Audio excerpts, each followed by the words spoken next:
Okay, the next team we're going to talk about is the Houston Rockets. Definitely had a very interesting offseason. Kind of ruined the lives of a lot of Raptors fans. Yeah, they were active in free agency. You know, one of the few teams that had a bunch of cap space, and I think the only team that had a bunch of cap space that like really went all in to trying to maximize it and use it to acquire as much talent as possible. Because most of the other teams that had cap space were tanking teams, and they weren't offering Fred VanVleet 40 million a year, which we can I talk about. But yeah, they really quick. I'll just go over their transactions.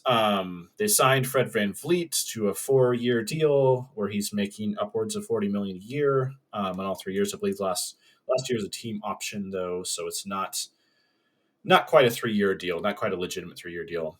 They also signed Dillon Brooks to a 4-year deal for 20 million a year. They brought in Jeff Green. They brought in Jock Landale. Jock Landale was an interesting one. 4-year deal, but very little of the money is guaranteed. The Rockets have done this before. Kevin Porter Jr. Yeah, Kevin Porter Jr. They extended him on a 4-year deal, but it's not a real contract Yeah. because like none of the money is guaranteed. Um, and then they drafted Amen Thompson and Cam Whitmore in the draft. So I mean, almost a complete roster overhaul. They had to get rid of Ty Washington and Usman Garuba that they just drafted last year and barely even got a look at just to make roster spots. So, Yeah. um, yeah, I mean, definitely a like radical change in direction from where they were trying to go last year. I don't quite have them at the bottom of the Western Conference. I did see them breaking the 30-win barrier, although just barely. So in a highly competitive West, they're still not in the play-in, but I do think they're going to be a better team this upcoming season. Well, that's easy to do, and it's funny they really went all out. They tried to get like a starting guard, wing, and big to supplement, and they hit 2 for 3 on that. Because they went after Brook Lopez as well, Yeah. and didn't hit on that. But Fred VanVleet is, I think, a really, really good fit here in terms of him just being a like versatile, solid decision maker. Really, really smart defensively. Like this team is going to have a lot of defensive tools, and we already we've raved a lot about this team's young defensive talent, but now they have established defensive vets, like kind of borderline all defense type guys. And Fred VanVleet in Toronto, I mean, shot the ball awful last year, and always was a bit of a like not perfect fit in Toronto because Toronto has had so little like rim pressure, and Fred VanVleet is one of the worst scoring guards inside the arc in the NBA.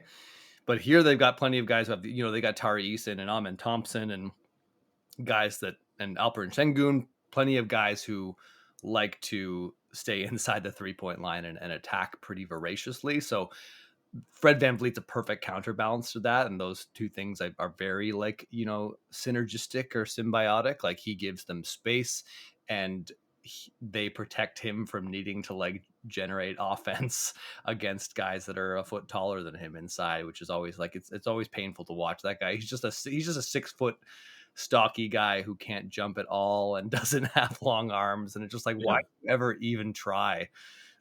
Even just like as a passer, sometimes you really see Fred VanVleet's size hurt him. Like he can get anywhere he wants on the court, but he's just like surrounded by like skyscrapers and just like looking around, he can't even see anyone.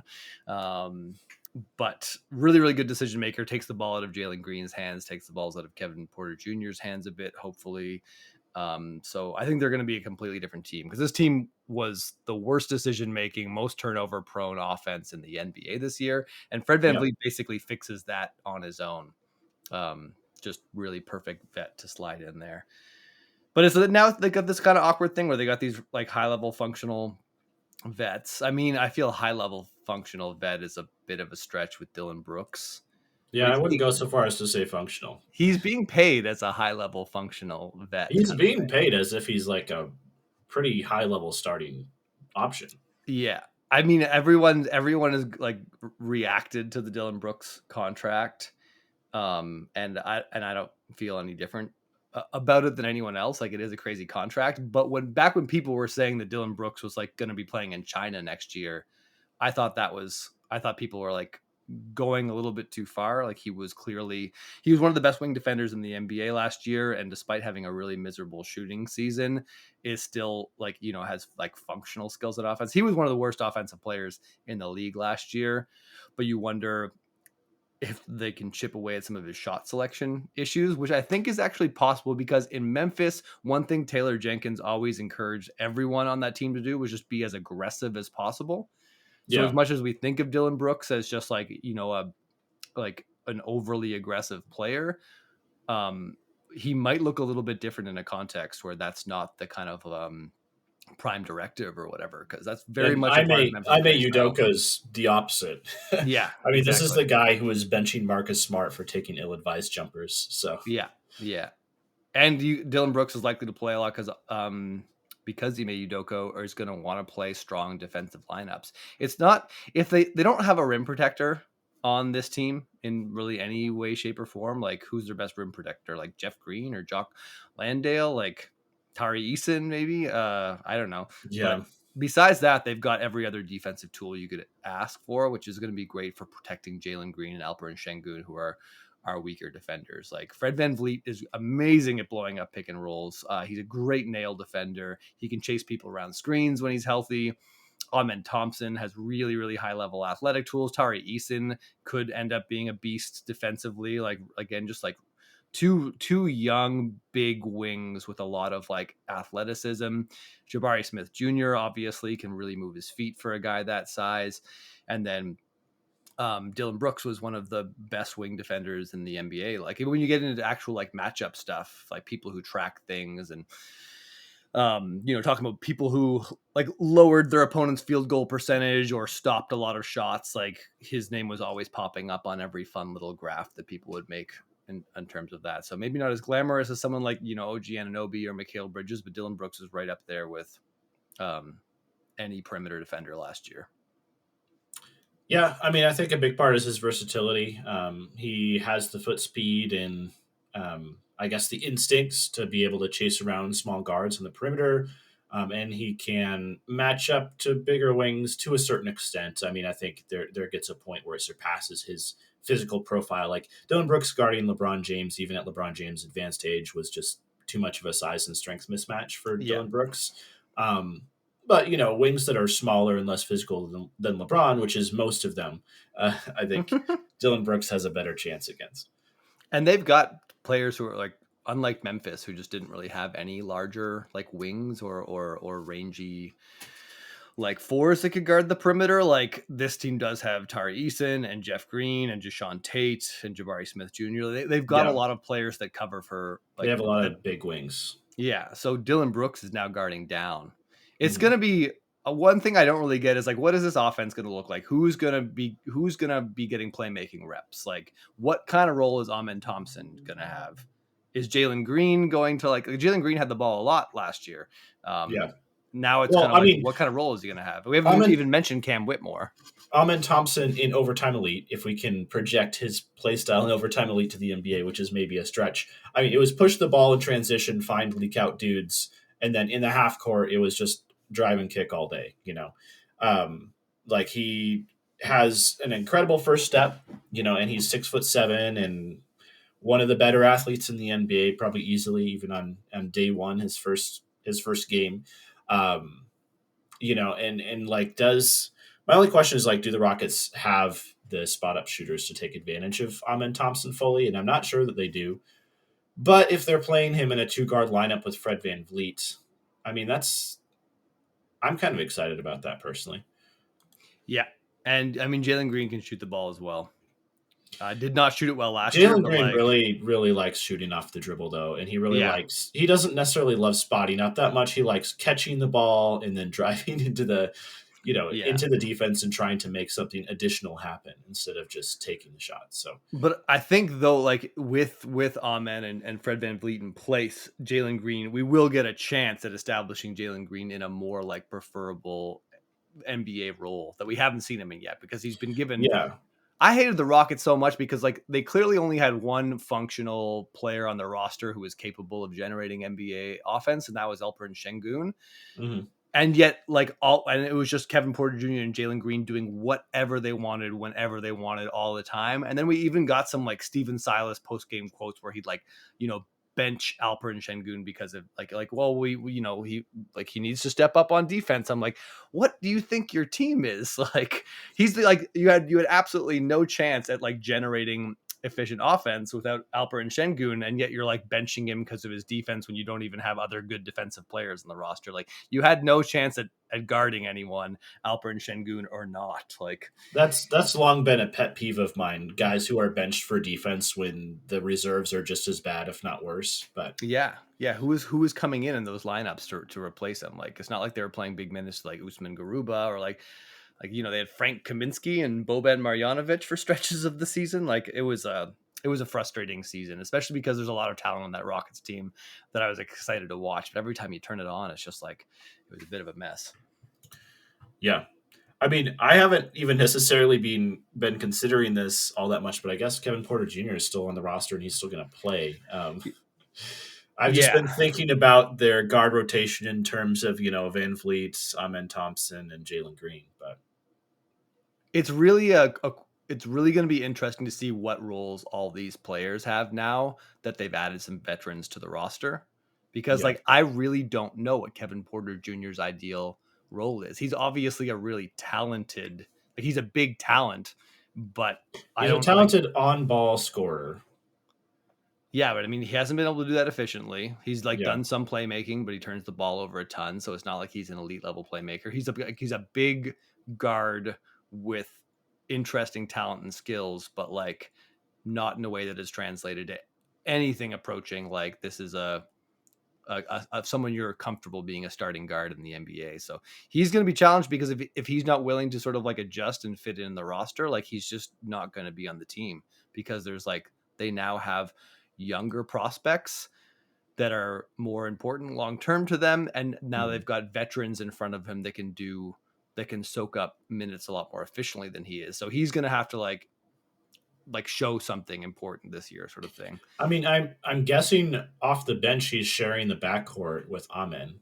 Although I have to say, I absolutely hate that fit so much. I think, I feel like I know that they just paid Dillon Brooks a lot, but I think you should start Amen. I don't know.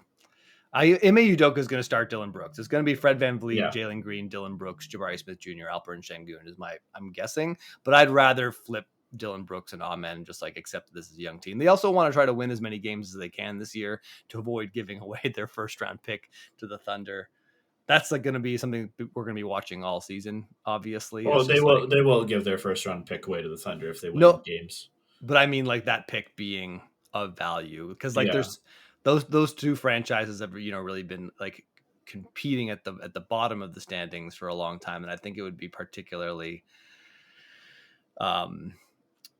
painful for them to finish bottom five and give the Thunder another top five lottery pick. Yeah, they want to give it away this year in a weak draft, and when Yeah. it's not a top 5 pick, give the Thunder the number 10 pick this year. That's fine, but Yeah. you don't want it to get worse than that. Yeah. I really don't know what the high end upside of this season is for the Houston Rockets. If some of the young guys are just pop right away and are impact players, that could shift things, but there's a lot to like about this roster. It's just hard to see them climbing over some of these other teams, though I could see them being at the top of this group of teams we're talking about now. I mean, I think the high end upside is just a lot of their young guys where we had a lot of questions about them last year, like Jabari Smith, Jalen Green. They just get back on track to looking like they're developing towards being good NBA players. Yeah. Give me your top 3 favorite Houston Rocket prospects, the young guys. Amen, Jabari Smith, and Şengün. Oh yeah, I guess Şengün still is young. I kind of wanted to. I also really like Tari Eason. I do too. I just think that. I mean, how can it? It can't not be Amen, right? Yeah, no, I agree. But then also I had Cam Whitmore is like high as anyone in the draft. Like I'm not over that. Like he was like one of the most, like they drafted the two most powerful athletes in the draft. Yeah, no, I am too. I mean, I really liked Cam Whitmore going to the draft. I cooled on him a little bit just because apparently he has major injury concerns, like enough that a bunch of teams red flagged him, which Right. doesn't happen that much with a guy who's this talented. So, I mean, we still don't know exactly the details of what those injury concerns are, but if teams are willing to pass on like an incredible athlete and potentially, you know, just monstrous rim pressure guy for lesser talent because of injuries, I'm pretty worried about that. So, I mean, hopefully that doesn't derail his career. Um, but I also am very unsure what to think about Cam Whitmore as a result. Who do you think the most likely, might have to be two players here, but most likely Houston young guy to drop out of the rotation this year? I mean, it's got to be Kevin Porter Jr., right? Yeah. He just kind of refuses to exist within Udoka's system. I mean, this is a coach where if guys are just refusing to play within the boundaries of what he wants to run, they're not going to play. Yeah. I think that's the Yeah. idea of hiring him as a coach, really. Yeah. He's going to try to make them as defensively sound as possible, which will be a challenge with some of their young players. Like Alperen Sengun not being a rim protector is going to be tough. And Jalen Green will need to show a lot more defensively. I mean, that's your chance to get on the floor this year. Like if you're a Mhm. young guy looking at all these young prospects around you that are likely to play more than you, like outshine them on defense, and Ime Udoka might bump you up above the star of your name. So if Kevin Porter Jr. wants to play more than Amen Thompson, that's like buckle up on defense. I think Udoka is definitely going to try the whole putting a great athlete at the four and just have them be an off-ball roamer and provide some like late arrival rim protection that way to mitigate a bit of their weakness at the actual five spot. I mean, because this is what so many teams are doing now. And that's what he did in Boston. So I wouldn't be terribly surprised to see Tari Eason, put in that kind of role. That's the only one I can really think of though. Like they don't have the personnel to do that otherwise. Jabari Smith has length and excellent defensive instincts. I mean, I know he's not the best athlete in the world, but I like him on ball so much more than I like him off ball, and just always have. He's yeah, always showed an incredible ability to move his feet and stay in front of guys. But yeah, I'm just trying to think of something, man. yeah. I know. No, I I think agree. it's This legit. this team has good personnel when it comes to on-ball defense for wings and smaller guards, but they have holes other Yeah, other places. yeah. It's good to have a good defensive coach because we have seen a lot of teams find success despite having holes on defense with really strong point of attack defense. Like I Yeah, still can't believe what Billy Donovan and Alex Caruso have managed to do in Chicago. yeah, Like it still just blows my mind that a team with Zach LaVine, DeMar DeRozan, and Vucevic has not been a bottom five defensive team. In fact, they've like yeah. been a They've strong been good defensive team. So it's like there when are there Bruce is are healthy. yeah, there's paths to doing this, and Ime Udoka will explore them. Okay, it's time for your hot take of the day. Is rim protection even necessary? What if you can just keep guys from getting to the rim? Yeah, I mean that's what Denver did, and they just won the That's one way to do championship. it. I mean, rim protection doesn't mean having a huge 7'2", monster come over and block your shot. There's other ways to prevent layups from happening. So Yeah, I remember maybe this was like last summer or could have even been 2 summers ago. Ben Taylor over at Thinking Basketball did a podcast episode on the best defenses of all time that didn't have a rim protector. And it's a pretty impressive list. Like, you're talking about the Bad Boy Pistons, you're talking about Michael Jordan and Scottie Pippen Bulls. yeah, So like it's rare. Like when you look at all the best defenses ever, it's like they're monster rim protectors. It's like the Ben Wallace, Rasheed Wallace Pistons, and Bill Russell, David Robinson, and Tim Duncan. But like at the in the kind of next tier of elite defensive teams, there are lots of good rim protecting teams. It is harder to do. The easiest way to an elite defense is with a rim protector, but it's not the end of the world to not have one. There's other ways. And yeah. The so Nuggets were just really so. In the playoffs last year, we saw the Nuggets didn't have rim protection in a traditional sense.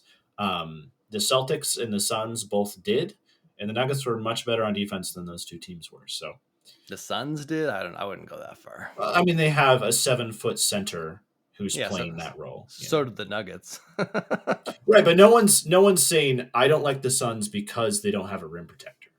I think Whereas people probably should have though, and maybe they should have, yeah. but that's not the criticism levied against the Suns defense. Whereas Yeah. that was the criticism. Also, the other finalist, Miami Heat, did not have strong rim protection either. That's true. Like Jabari Smith Jr. should be looking at Bam for the template of like what kind of defender he can be. He's nowhere near that level of strength. Bam has such fantastic like strength, which allows him to excel in a lot of different play types, where Jabari Smith Jr. still looks sometimes very like, weak with certain movement patterns or whatever, but it's the same kind of like template. Anyways, Jock Lawndale, there's the rim protector. We forgot about Jock Lawndale. That's who Phoenix had. I think he's a perfectly reasonable backup big. I mean, it's too bad that Phoenix let him go. I would have. I mean, we'll see, but I would have much preferred Jock Landale over Drew Eubanks for Phoenix next year. Yes, I agree. Where did Drew Eubanks land again? Phoenix. Okay. Oh, there we go. Now I see why this all ties together. Okay, it makes sense. Yeah. The trifecta of. Anyway, we've gotten derailed enough with our. Yes. All right. Let's move on to our next team.